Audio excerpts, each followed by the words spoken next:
here, Yep. and then different clamping diameters and that kind of stuff. All right, whenever you're ready, buddy.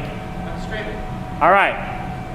So we talked a little bit about how we align the steady rest. Yes.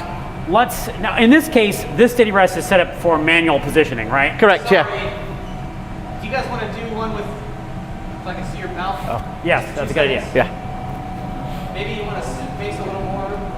Perfect. Whoa. Whoa. Oh my God, man. I should do that during the stream, during the real one. Strip over those fuckers and eat shit. All right. Just start back up. Ready to go? Where are we starting from? Talking about the steady rest? Yeah. Did you hit it again? Oh fuck, I did. God. Not only did I trip over it, I also hit it. That's good. You know, I'll move really the tailstock over here. Move that down I will there, do. Yeah. and then maybe even that in the middle, Okay. Yeah. like behind the pucks or something. Yeah. Okay. Because I'll do that. I'll do that. Because you've done the choke. Now you've done the steady rest.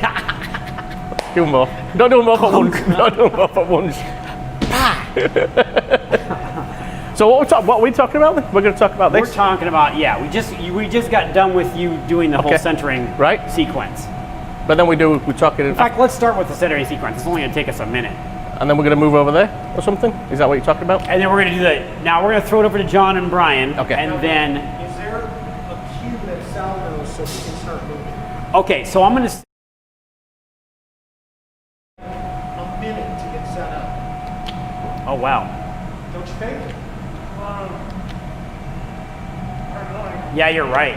You're right. I didn't think about that. It isn't going to be. Yeah, because we're going to. So the minute we're going to be. Okay, John and Brian. Yeah. So when we start talking about the Z pocket clearance here, Yeah. then you can go. Because then You're not going to need that shot anyway. You won't see it anyway. We'll be Yeah. over there. Yeah. So do you guys want to start from there? We're going to start a little bit before that. Perfect. Okay, so that's your cube here. Oh, shall I move the tool over here then? No. The machine's already done, right? Yeah, we already did that. All right. Yeah. What do you think? I'm going to just ask you about the Yep, about the let's- alignment. I'll We'll follow go you. through that. I'm following you anyway. Yeah. So. All right, are you rolling, buddy? Frank, are you okay? All right, so here we go. All right, so we've talked about how we use the steady rest to some extent. Yeah. Can you tell us a little bit about how you align it when you first put it on here? Yeah. So you put the mounting block on first, and there's 4 bolts there. You hand tighten them. 4 bolts on the steady rest that mounts to the mounting block.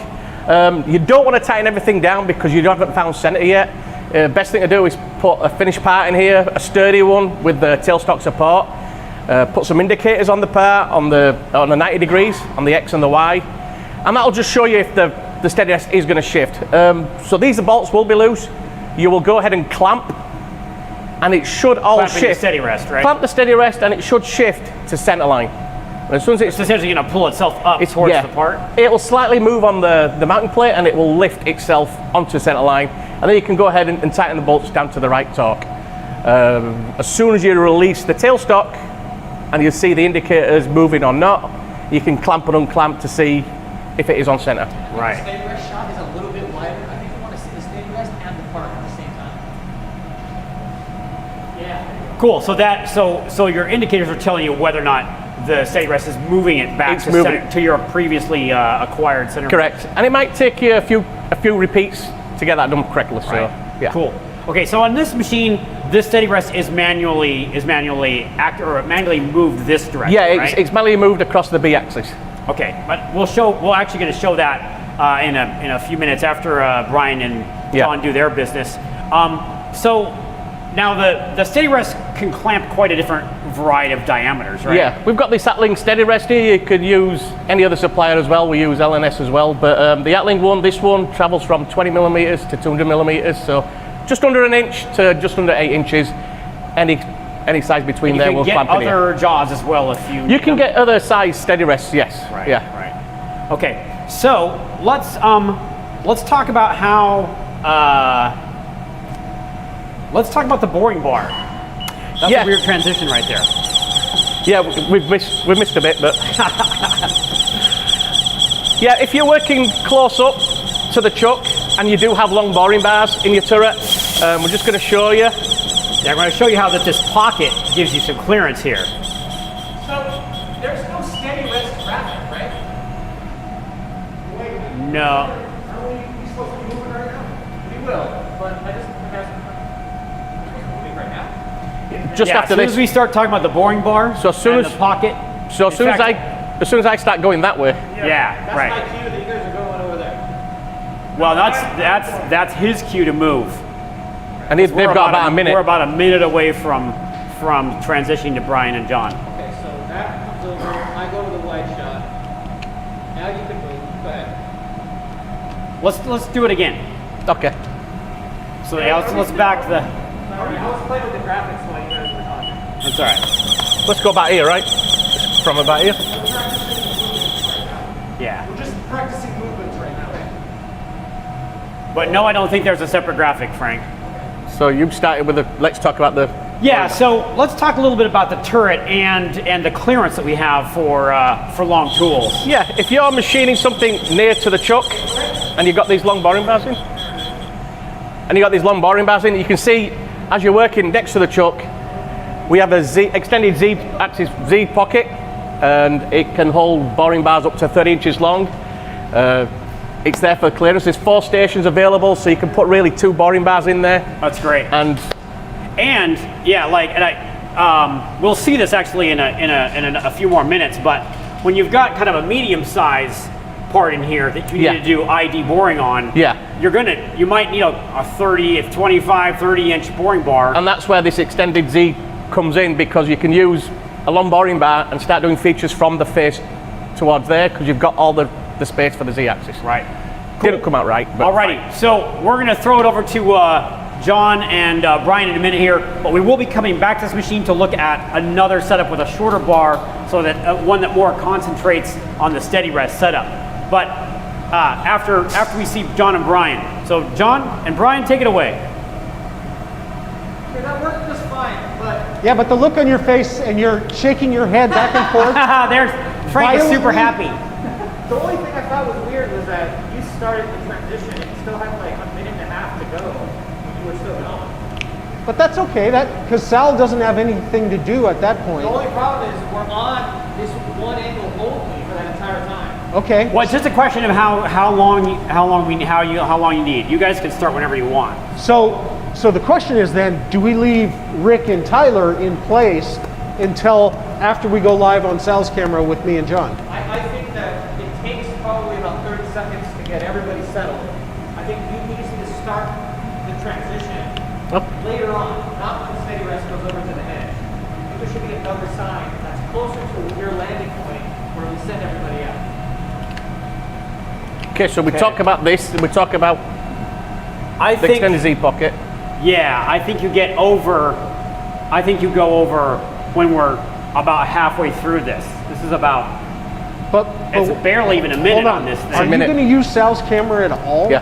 After he just moved? I can't use this camera until Andrew says, now let's go to Brian and John. So my point is, would you be okay with Rick and Tyler staying put the whole time until John and I go live, then they can move? Yeah, we can do that too. That seems a cleaner way of doing it. That's how I was thinking about it. Let's try that. Okay, Okay. let's go back to this position and then we'll do that sequence one more time. And then we'll go from the beginning of So the Frank, whole it, thing. Yeah, it was the fact for now, that you let's were just just back it stuck up on to where one we camera start for So around here. talking about It was the fact boring that you bar. were stuck We're talking with about one this, right? camera for a minute The and a extended Z pocket. All right. So Cool. This gives me a bit of practice anyway. Yeah. 10 seconds left, and then we started talking about, well, where'd you go to school? Oh, we need this off, don't we? I don't remember saying anything like that, Frank. Manchester United, right? What is your first memory in life? Yeah. I was going to ask you about that because when I was pulling the cable, I realized I hope you're not all the way down. We just need to know what the safe word is so that we can just start going. Sal knows as soon as he starts jogging the turret. As soon as the turret's all the way in, then I think you're good to go. So what you're saying is that Sal's going to do the establishment shot under there Yep. with the talking heads, Yep. and then once we get into the place, then we can switch out, and Sal can switch out to That's right. Frank will motion to you, right? You're going to motion to them when they can go. Well, you'll know as soon as As soon as John and I start talking, then Yeah. We're still sending Sal when the steady rest, when the turret gets to the end. but Sal, you still got to look at Frank and make sure he's off your shot. So wait for him to point. Okay. And then Rick, are you able to be high enough so we won't see that cable? Not about this, but about this. Yeah, let's just finish up talking about the jaw sizes. Okay. And then we'll transition to this again. Sorry, let me just stop you for 5 seconds. I just want to listen to the stream real quick. I don't like my, I need to figure out a different transition to this. It's kind of just Well, shitty. no, because we go turning tool, don't we? We do the turning tool. We do the skim. Steady rest goes on. Then when the turning tool's here, we show the clearance here, and then we show clearance over there. Yeah, but I've got that. I thought that was it, wasn't it? But it says, because we're talking about clearances on the steady rest, tools can go next to it and then look at this. Actually, Also, I when don't you're know how working we're over doing here. until right before we're live. I've got something So- fucked up here. So we're going to go with the, I'll tell you what, let me just index this.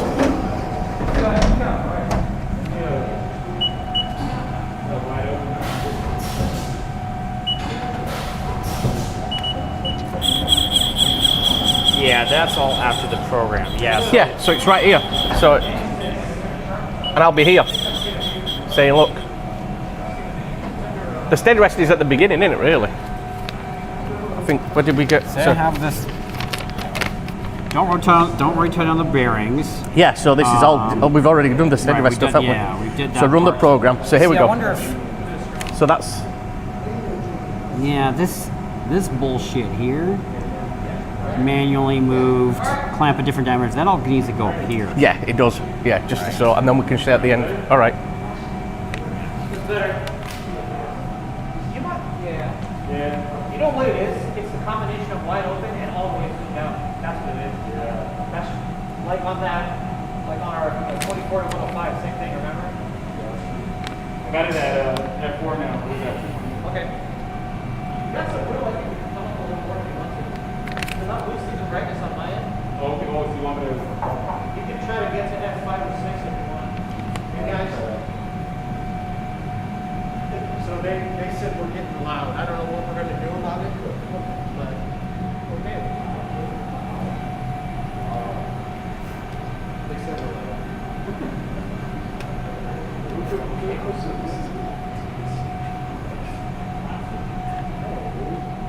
Okay. It's probably just me. So we're going to go from, You just hear one voice. Is there one guy screaming in that room by himself? I think, Hey, Rick. So, you come down a little bit? Yeah, on your head and stuff. More to the right. who's over there? Is it the meetings? Yeah, it's a fucking engineering meeting. So all the fools are in How long does that last? until 12:30 or 1. Alright, dude, I'm doing 7.1. What about now? Dude, I'm so gonna fucking. You know what it is, bro? It's because it's on auto ISO. Turn it around. Why are all the Yeah, we'll why turn are the around. pedals turned around? Yeah. Let's put that against that. Be fine. Be fine. There we go. We don't need it. Yeah. Put that one right there. Fuck it.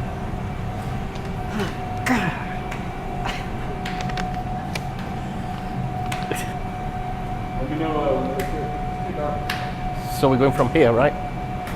Clearance here and clearance there? Clearance and then And then we'll clearance go- there, yeah. and that So should be the- I wonder if we even see. I got this still the centering sequence. When the fuck I did know. that came in? That comes over I've here. always had that. That's You think beginning. that's before we run as well, huh? Yeah. Yeah, 'cause- What the yeah. fuck? I think man? we'll just. I fucking completely fucked this up. We're ready. Okay.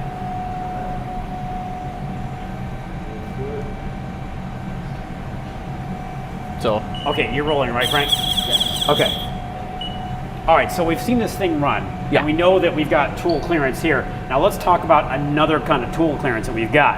Yeah. And that's for long tools, of course. we've got a long 16-inch long boring bar in there right now, and we're going to. Just whispering all the way. Yeah, exactly. We're going to machine. If you're working next to the chuck with your turret, I'll just bring it to that position right now. You can see that the 16-inch boring bar clears because we have an extended Z pocket It is 24 inches deep. It allows you to put boring bars, drills that are 30 inches long into your turret. Right, so if you've got a kind of a mid-range or a mid-length part here and you Correct. need to do deep boring on it, you're going to use a long tool and you've got plenty of clearance over Yes. here. Yeah, you So- can. Yeah, and there's actually 4 stations available in the extended Z pocket, so you can put at least 2 long boring bars in 2 stations next to each other. Right. So Very, very cool. Yeah. Okay, so we're going to come back here in a couple minutes after we've covered the other machine, but for now, we're going to throw it over to John and Brian on the VF2S SYT. Thanks, Andrew. Appreciate it, Andrew and Bob. So we are, as I mentioned at the beginning, we're going to do something called, I got to remember to look at that camera, the TSC Challenge. We have so many options when you go in and build and price a new machine. I know some of it can be a little dizzying, mind-blowing. So we're going to do something different today. We're going to show you why TSC is a great investment for your machine. Now, John, one thing that stuck with me is you told me when we were practicing that you would never buy a mill without 3 options. And it was a probe, programmable coolant, and TSC. Absolutely. Yeah. So we're going to show you a little demo. It's a quick demo, but I think it's pretty powerful. And then we're going to show you some numbers, see what happened there. So how are we going to know when to... Why is it not? So I'm talking to the camera of Sal and he left, so I don't know. Between John and Brian. Yep. Wait, what? I was thinking the same Came around the corner to tell me that he was moving. Okay. So that's when I cut it. So how do... Kind of like we got the same shot. I need to know when to turn to a different camera. Because I'm sitting there talking to Sal and all of a sudden he moved. I think once these guys are settled, I'm gonna go to that. I just have to know that the other cameras are not in. So I'll be the very first establishing shot. And Yep. And then once I kind of move, you guys can just start. I still don't think it matters what camera you're looking at. Obviously, you can't look at one that's like leaving. Well, that was the problem. So I just need to know when to look at this I camera. would say once Sal leaves, look at the other cameras. nice wide shot. Yeah, when you see Sal move his tripod, right? Sal, will you remember to move every time? Will you just remember to come do that again every time? Yeah, I can go over there and just like Once he leaves, Well, okay, so so you're going to come over here, you get us, I do my intro, and then you're literally going to walk away? to Frank, so that way he knows. that Okay. he can move now. and when I see Sal, I'll switch to Tyler. When he gets there? I need a cue to know when to stop looking at this camera is I guess what I'm getting at. Yeah, You can wave your hand or something. you see me from over there? Yeah. I don't think it matters, Frank, for like a second when you're Yeah. not looking at a particular camera. Yeah, I'm gonna say the same thing. It's okay if you're like, Well, I think they weren't here initially, so I didn't. let's practice it again. Yeah. Let's practice that again. Okay. Now I know where to go. I think Yeah, we'll get it right now. for me, I'm going to look here. I'm going to look at Sal, but primarily, I'm going to look at you. Yeah, exactly. All right, when I'm talking, I'm going to talk to you. You're going to talk to the camera. I'm going to talk to you. Okay. And then that'll change a little bit once we get into the details True. of it and I start rolling. But Yep. yeah, I will want to know where I should be looking. But in that initial, the first minute, I'm Yeah. going to just be focused on looking at you. Unwind all those other lanes. Yeah.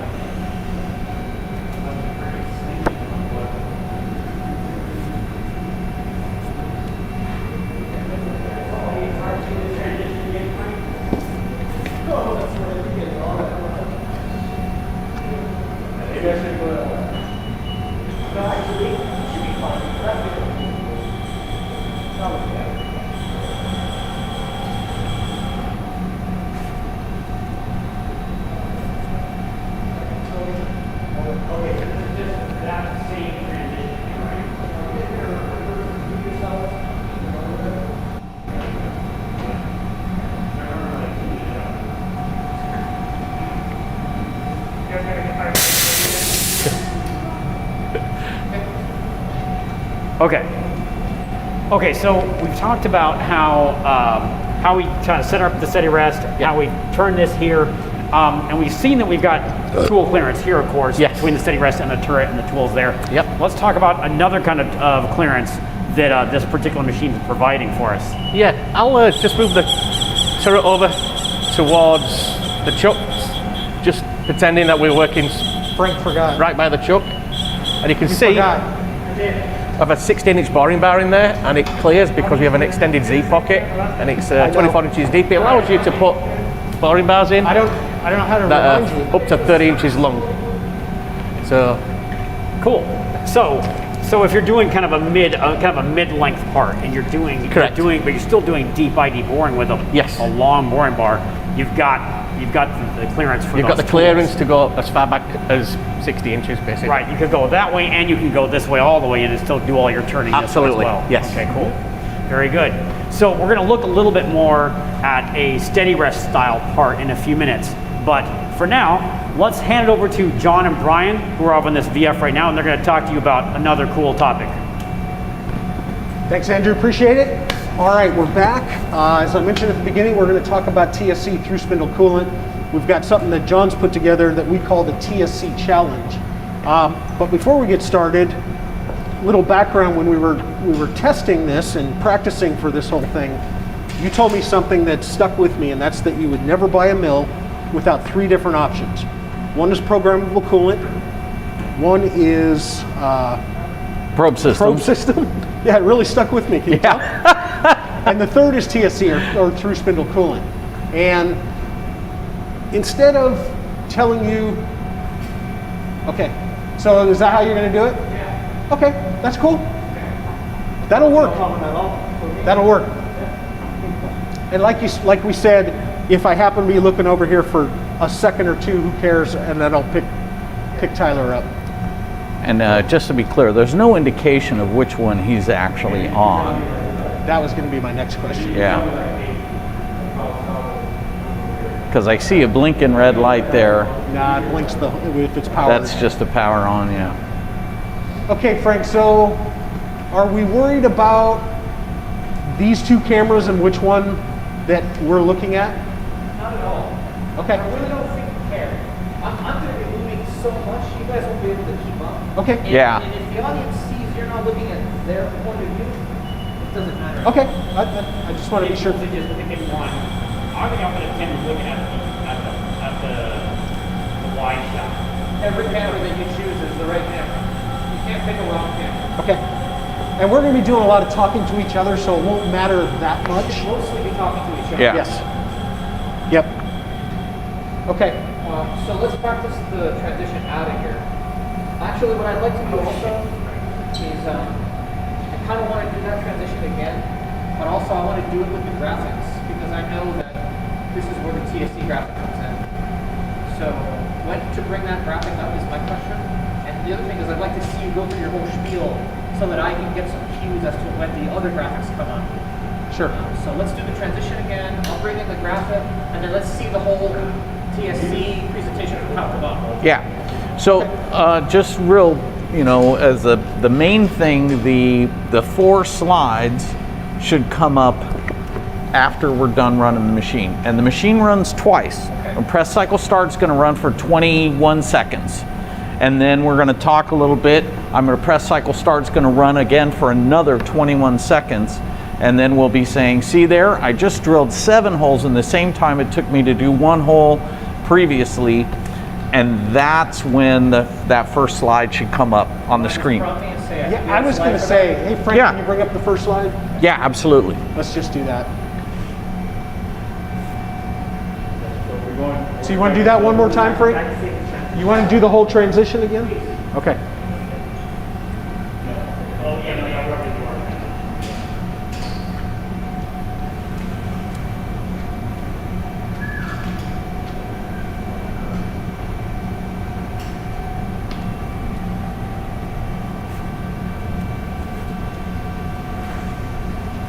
Those guys need little carabiners on their belt to put the cable so the cable follows them, Put and that when in they there. get to the end it can pull out.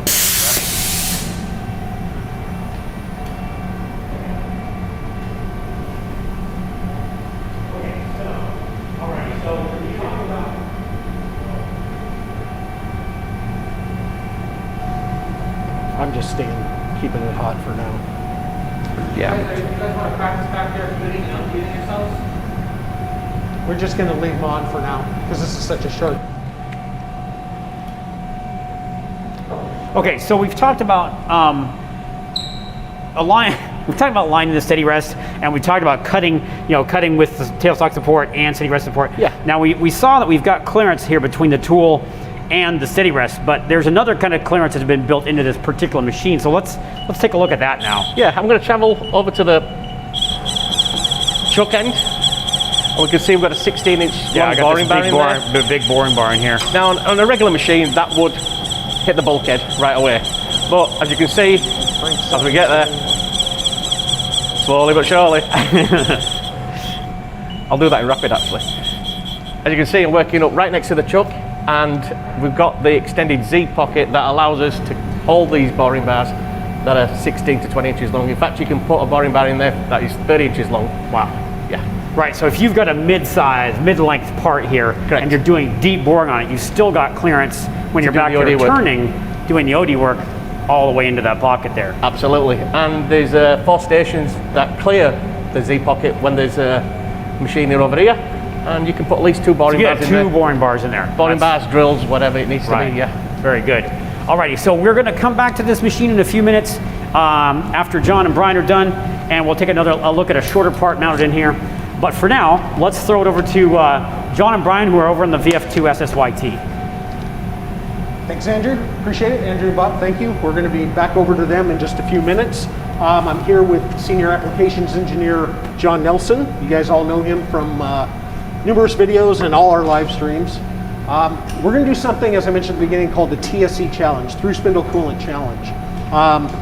One thing that stuck with me, John, when we first started practicing for this, is you told me that you would never buy a mill without 3 options: P-Cool, programmable coolant, a probe, and through spindle coolant.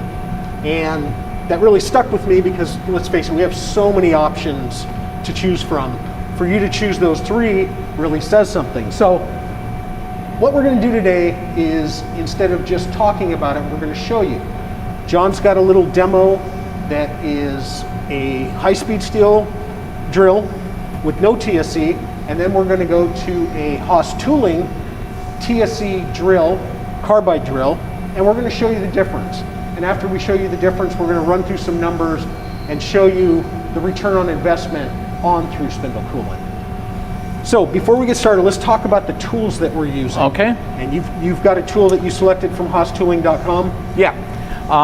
So right now, all of the drills that are available on HaasTooling.com are all 5 times diameter, so you can drill 5 times the diameter deep, and that's what we're going to be doing in our demonstration as well. They're all talon coated, which is widely recognized as the best coating for high temperature applications, which really makes it the best all-purpose coating. So on that note, when we were practicing for this and he told me it was talon coated, I went, whoa, whoa, whoa, hang on. We've had some comments about you're not supposed to use a talon coated tool on aluminum, but what do you say to that? Yeah, so absolutely, if I was buying the, how do I want to phrase this? If I was buying the ultimate drill for an aluminum application, I would get an uncoated drill. Okay. Do we think we're going to be standing about this far tomorrow? We can do whatever. Anywhere you tell me. Spread a little bit out, and let's do the masks down so I can see. Yeah. Okay. Even just one of you is okay. Okay. Would you, Sal, would you still have me if I was way over here? Oh yeah, I can. Okay. I can fix you guys. Okay. You want us to keep going, Frank? Okay. Okay, so and as a matter of fact, Haas Automation continues to source more tools all the time, so that's a good reason to check back to HaasTooling.com to see what we have new. But as far as drilling aluminum with a talon coated drill, it's perfectly fine. Over time, over a long period of time, you may get some aluminum buildup on the drill that causes premature wear, but it's not going to really be an issue. And I'm really pushing this drill hard and not having any problems with it. Perfect. Okay, I just wanted to cross that off the list Yeah. since we've had some comments. Okay, go ahead. So the drills also come in 2 styles right now. There's one style for steels and cast irons, and another style for stainless steel, high temperature alloys. And by the way, that's the one that they also recommend for use on aluminum, and that's the one that I've got in the machine today. In those two different styles, the drills for steel and cast iron you can get without TSC holes or with TSC holes. But the style for stainless steel and high temperature alloys only come with TSC holes, because it really is a requirement of drilling efficiently in that material to have through spindle coolant, to have coolant right at the cutting edge, because those materials work harden so easily. Got it. Now there's, as far as drills with through spindle coolant holes, there is a minimum diameter where we don't have through spindle coolant so holes. on our website, 3/16 of an inch, which is 188,000.188, is the smallest drill that we carry that has through spindle coolant holes. The smaller drills are not available with TSC holes, and really that's because those are much more expensive, highly specialized drills that are sold in smaller quantities. Right. Okay, perfect. So again, high-speed steel versus carbide, but there's also another tool when you use high-speed steel. So when you're using high-speed steel or cobalt drill to drill holes, you really need to center drill that hole first, because those drills are so easy to walk off of center, and you need to peck drill, number one, to get coolant down in the hole to keep it cool, but also to get that drill drilling straight all the way down, so you get a straight hole. The hole needs to, number one, be in the right location, and number two, it needs to be straight. So that's why it requires a center drill and peck drilling, and that's what we're going to see in the demonstration. But these two things you don't need to do with a carbide TSC drill. You just put it on location and crank up the speed and punch through that stuff. Perfect. Okay. I did want to mention before we start the demonstration to check out housetooling.com, because we have a lot of information about each of these tools. We've got a whole spec sheet on the tools, a drawing that gives you all the information, right? Drill point angle, flute length, shank size, diameter, that kind of stuff, and a separate speed and feed chart that gives you the starting recommendation for this drill. And I wanted to mention that feed and speed chart because, again, while we were practicing, I said you're running this at the recommended feeds and speeds, right? And your answer is no, absolutely way. not. I'm running about double the recommended speed and feed. So that's a starting point. Yeah, exactly. It's a starting point. If you program your part to run at these starting points, you're going to be successful. But you should also do some tweaking anytime you're setting up a long run job. You should definitely tweak speeds and feeds to make sure that you optimize for productivity, long tool life, whatever it is you're trying to achieve with that tool. Now in this case, we have, because it's a super speed, we have a 12,000 RPM spindle, so you made full use of that. Yeah, I'm running at the maximum spindle speed, 12,000 RPM, and feeding they're pushing this drill at 15 thou per revolution, which is going to give me 180 inch per minute feed rate. Got it. Okay. All right, so purpose of the drill is to show you how to optimize, purpose of the demonstration is to show you how to reduce cycle time and thereby increase profits. So let's get started. Sal, you want to get into place there? Let's make sure Sal's got a nice tight shot on there.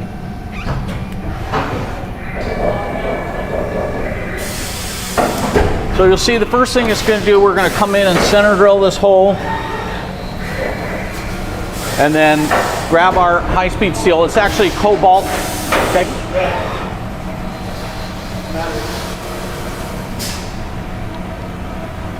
Battery on the camera. Oh.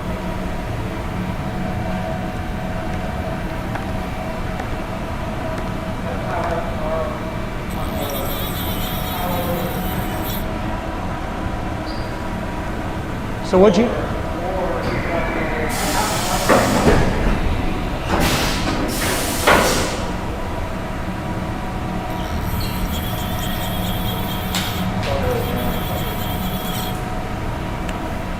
So what did we think up until then?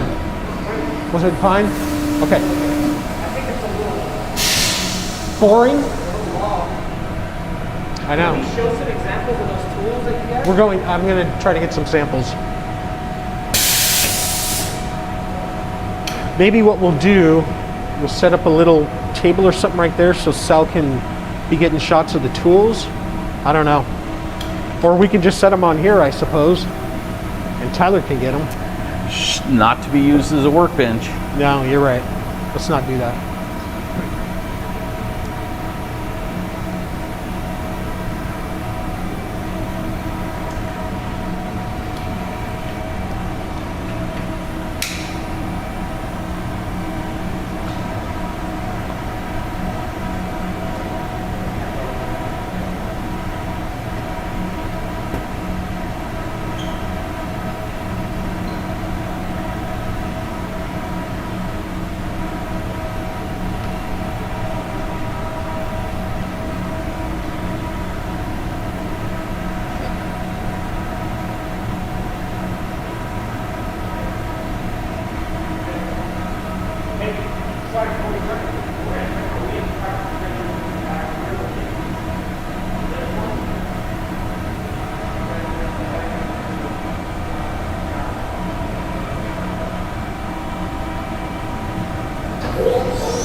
This is not an SS machine. It's not running at 12,000. Oh. It's running at 10. Okay. So my feed rate is actually less than 180, Okay. but it's been doing fine. I'll say 10K. I'll remember that. Okay. All right, he said go. Oh, we're still going? Okay. All right, so the goal of the demonstration is to show you how to drill, how to reduce cycle time by using TSC and thereby increasing profits. Again, we're drilling 3/8 inch diameter holes, and we're drilling them 5 times diameter deep, which is 1.875. But first we have to center drill the hole to get it on location. And here's our 3/8 jobber drill. There's our PEC cycle, right? So using flood coolant, and that's the end of our cycle to drill one hole. And that's 21 seconds. And we're going to check our cycle time is 21 seconds. Okay. Now we're going to drill and see how many holes we can drill with a TSC drill.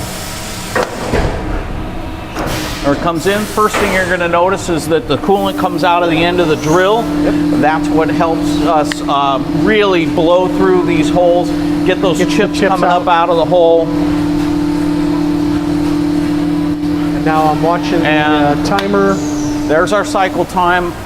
Our time now is 42 seconds. So we had 21 seconds for the high-speed steel drill to drill one hole, and 21 seconds for the TSC drill to drill 7 holes. We drilled 7 times faster.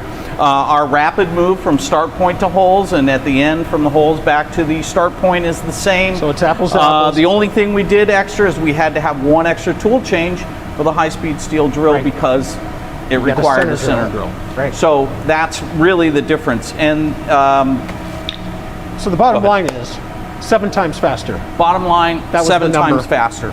Now, if we, Frank, if you could pull up the slide over there, we have these slides to really break this down in a real-world example of a part that we're making that has a cycle time of 2 minutes, 25 seconds. Now, 1 minute of that cycle time is drilling holes. The other 1 minute 25 is doing other operations, And whatever it is. chamfering, whatever. If we take that with the high-speed steel drill, take that out, put in a carbide TSC drill, we can drill 7 times faster, which takes that 1 minute cycle time and reduces it to 9 seconds. So our 1 minute 25 of other operations plus our 9 seconds of drilling gives us 1 minute 34 seconds. As so that's to 2 minutes and 25 seconds. As opposed to 2:25. That's a 35% reduction in cycle time. It's a 51-second reduction in cycle time. So That's we huge. drew. That adds up. It definitely does. We took a random shop number that I'm sure is very conservative, is $60 an hour.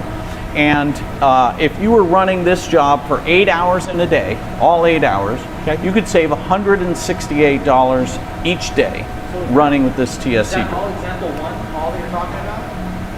When do you go to the next kind of, you want to see the... Yeah. And we're going to have the slides.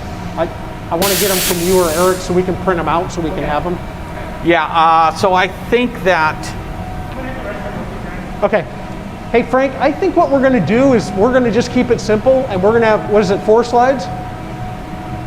However many it is. I think, John, you should have a stack of them here. We're going to say, hey Frank, can you go to slide 2? Let's just keep it simple. You tell me the name of it. Yeah. Okay, so literally as soon as the machine stops running, put up slide 1, which shows 1 hole, 21 seconds, 7 holes, 21 seconds. And then I'm going to give a real world example, machining of a job that runs 2 minutes, 25 seconds. That's slide 2. Can you tell it each time? Yeah. I'm just thinking you know it. Yeah.